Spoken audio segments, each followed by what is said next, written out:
So today we are doing a custom BitAxe, rig, I guess, or mountain rig, and I have been talking about this on the channel, and today we're actually going to be putting it all together. So this actually originally started out because I saw a picture on Reddit that was kind of like this, so I'll flash that up on the screen now, and it kind of gave me some inspiration to go and make my own one. It is a bit rudimentary compared to the one on Reddit because it's not really finished. But the main premise is going to be a power supply here, a power supply here, 4 BitAxes, and then we were going to have the Nerd QX Plus on there that we got, but we didn't make space for it at the time. I didn't know if it was going to come in time, so we could add it on the back, but right now, this is kind of what we're working with. As I said, it does look similar to the picture on Reddit, different piece of wood. There's holes in the back of it for the heat sinks. So you have, the heat sinks for the voltage regulator, and that perfectly lines up with the back of that. We also have some rudimentary design files on there. So all of the measurements, that if you guys want to make your own ones, I will put a picture on screen right now of that and kind of the process that we went through to actually go through all of this. So we're going to have 4 BitAxes, 2 power supplies with kind of an option, I guess, because the 2 power supplies, we want at least 100 watts. So these are going to be LSR 105 volts and 100 watts each. And that's going to be to hopefully eventually power 2 BitAxe gammas. Currently we only have 2 gammas, 1 supra and 1 max, but we are looking to replace the max and the supra with 2 more gammas, and that's why we needed the 2 power supplies here, because I don't think you can run 4 off of just 1 power supply. So I did have help with this, and my sister actually drew all of these and lined it all out and cut the holes, so it was kind of a project for her to do. And then we kind of went and I got all the stuff for actually mounting it. We're going to go through basically everything that you're going to need for this, and then we'll take you through kind of the whole process. So first thing that I would do is actually get the piece of wood. So it can be any piece of wood, and the thickness doesn't really matter, but I would say that it is, I don't know, if we move this here and we just kind of pull it up, it's about that thickness, and it's just kind of plasterboard, I guess. Any kind of wood will work. And we obviously have the measurements, so that was flashed up in the video, but I'll flash it up again if you really want it. And those are going to be the measurements for the actual board, and then the measurements for these, I believe that they were marked out before you put the power supply on there, or before you put the BitAxe on there, but that was kind of only to get the holes to line up.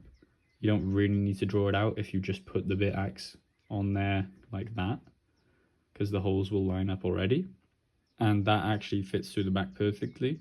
So there is going to be space on the back as well, but that's mainly how you could do it. There is a lot of extra space, but you need wires to plug in, so the power supply.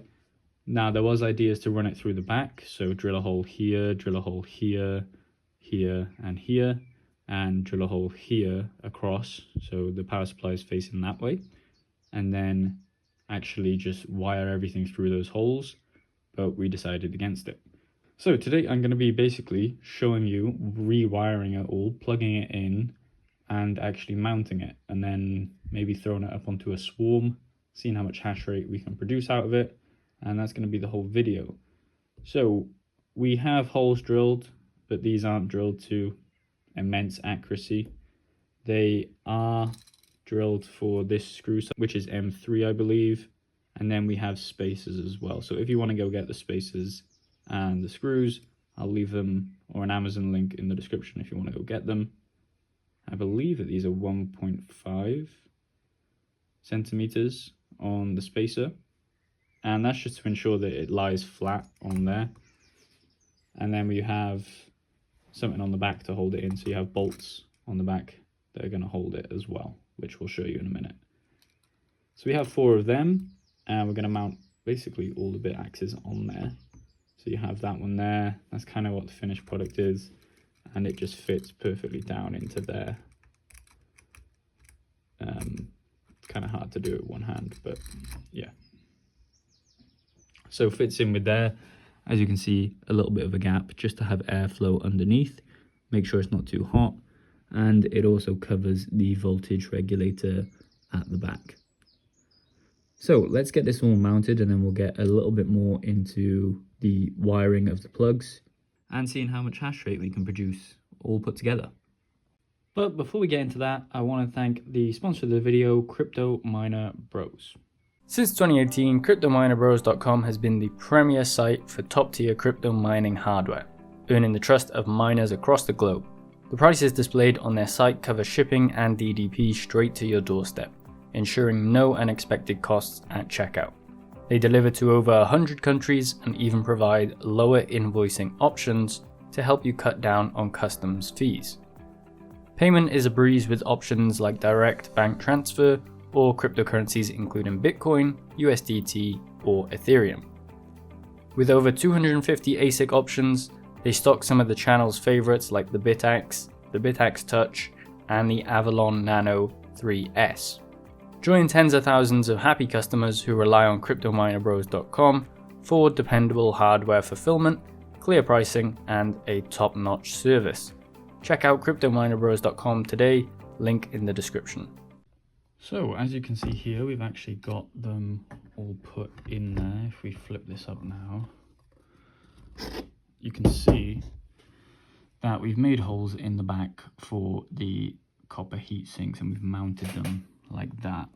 So the only one that doesn't have a copper heatsink is the AliExpress one that we bought, and that's also got a different cable, so we had to do some different rewiring for that. But when we look down here, you can kind of see how it works.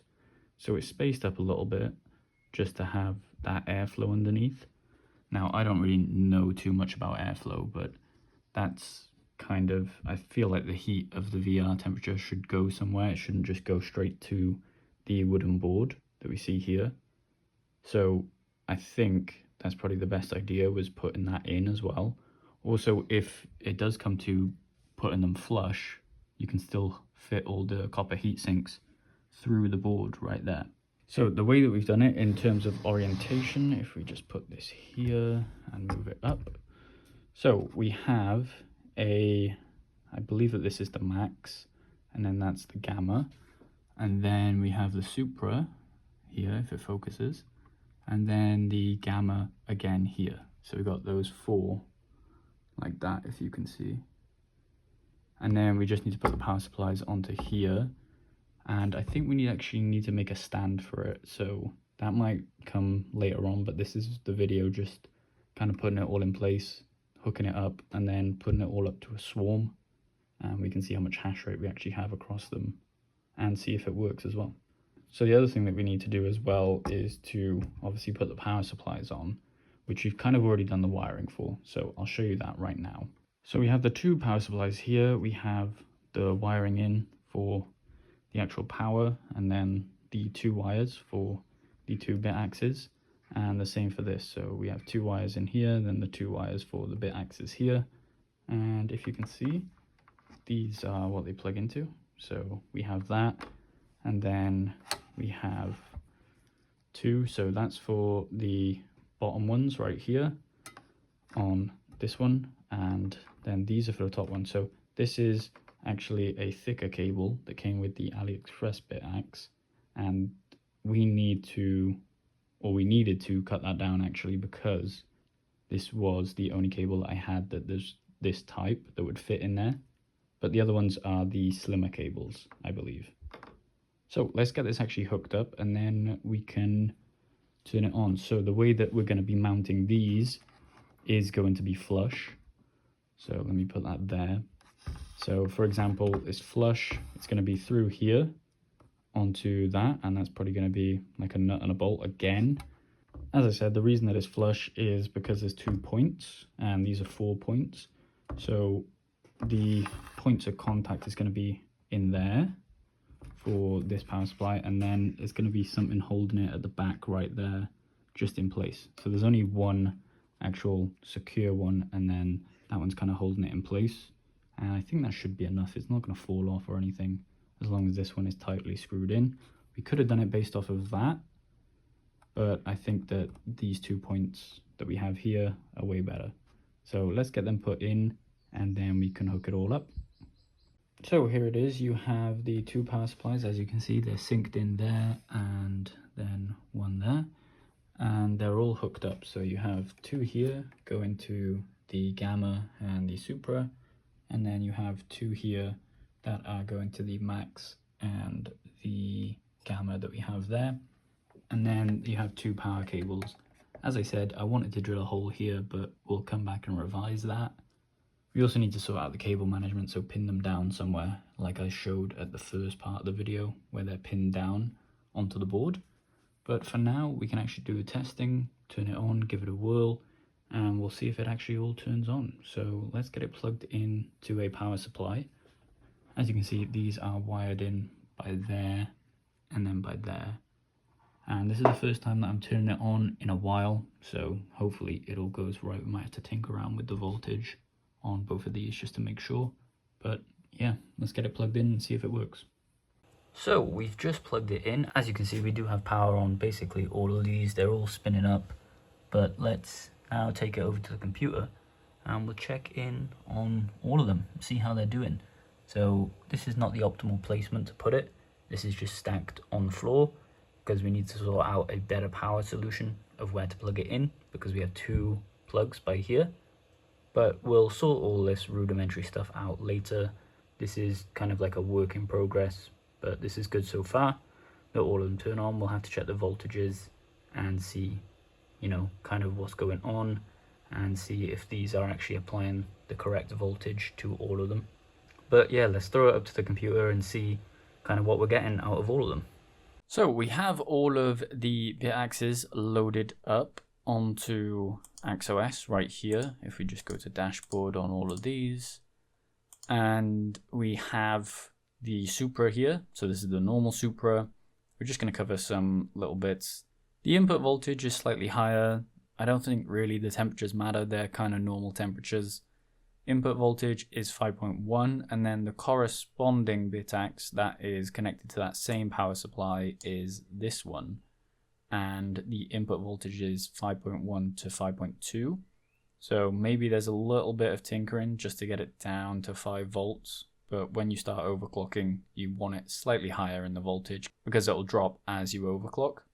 So those are the 2 that you saw at the bottom of the whole board. And then we have the supra, which is sitting at 5 volts. But if somebody can let me know in the comments why this line's not actually showing up, that might be to do with the website or just how it's actually plugged into the power supply.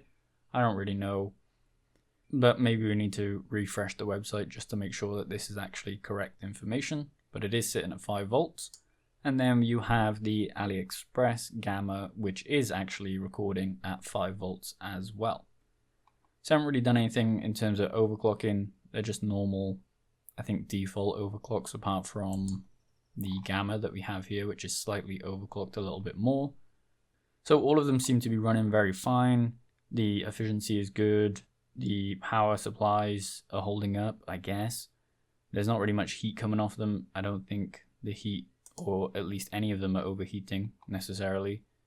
But also I don't really know about the VR temperatures for the Supra and the Max.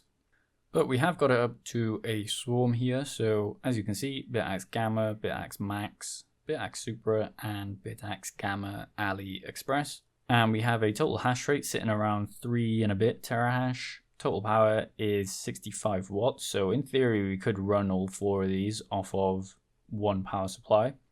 But you have to have that 80-20 rule. So we're only going to be able to put it up to 80 watts across 4 of them. And that's the reason. And we have gammas coming in.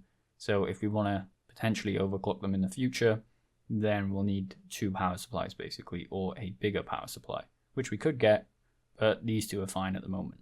So one thing I want to note as well is that this BitAxe Max that we have is actually displaying as an Ultra. I don't really know why. I think it's going based off the hash rate. It's slightly higher than the regular Max hash rate. So it's kind of displaying it as an Ultra. And then we have the Supra, which is in blue, and then the two gammas, which are by here and by here. Curious to know if the Node QX++ will also show up here on multiple chip devices, but we'll have to give it a little bit before we turn that on and get the full swarm up. So we got a bunch of shares as well, and we need to update some of the versions on, I think, 3 of these. So we need 2.6.1 on these 3 here, but I believe that this top one is to the highest version that is out currently. So overall, it looks to be working fine. There is going to be some iterations coming along, maybe just pinning down the power connectors and actually mounting it on a piece of wood so we don't have to have it on the floor. And then I think in a couple of videos time we'll do like a full hash rate review after these have been running for a while and kind of show you what the hash rate is looking like across all 4 of these overclocked with the Node QX++ overclocked, and see if we can't push this total hash rate up to hopefully 10 terahash. Pool side, it seems to be working fine. So you have your wallet here, pending shares. I don't think that this is necessarily updated because it does say 6 terahash there, and I don't think that's right. But I believe that this was Node QX testing that we have here. So we'll have to give it a little bit before we can see it all on the pool. But as I said, all looks to be working fine. If you guys want to make your own one, send me a picture on Twitter or on X, then please go ahead and do it. And let me know your thoughts on this build. Make sure you like the video and subscribe for more content like this.